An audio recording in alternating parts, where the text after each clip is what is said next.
teleportation, some modern work in that field gives some perspective. It happens at Caltech in Pasadena on a table floating on a cushion of air.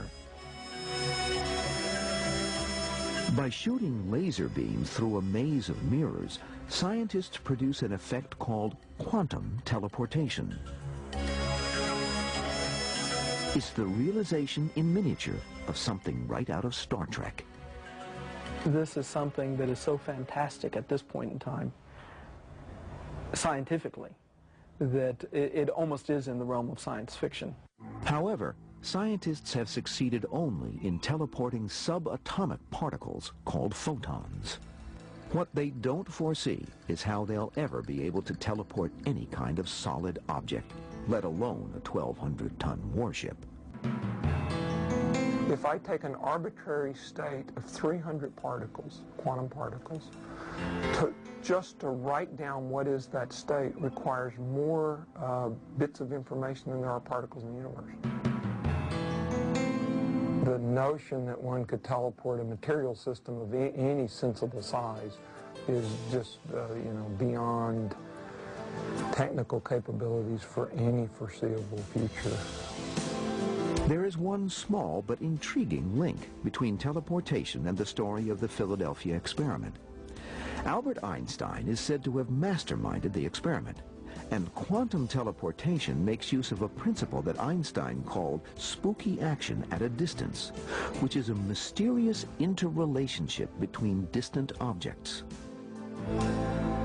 In fact, it was Einstein who first pointed out this kind of resource in a 1935 paper, in a completely different context, not for use for teleportation. He actually brought it up as a counterexample to the theory of quantum mechanics. Even if he didn't intend it, Einstein's theory became one of the inspirations for quantum teleportation. The provable facts behind the Philadelphia experiment are few, and there remain a few unanswered questions. Why would the Office of Naval Research be interested in a UFO book that contains the story of a disappearing Navy ship? And why would the author of that book commit suicide at the moment he was going to reveal all he knew? The story of the Philadelphia experiment has survived the debunking of its creator, Carl M. Allen. It has outlived Allen himself, who died in a Colorado nursing home in 1994. The mystery and the myth continued to evolve.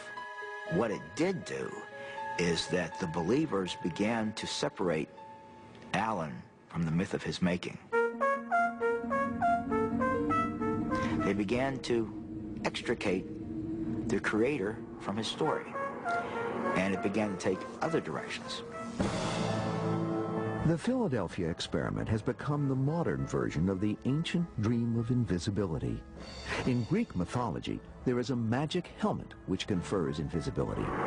In Celtic lore, the Druids have enchanted capes that do the same.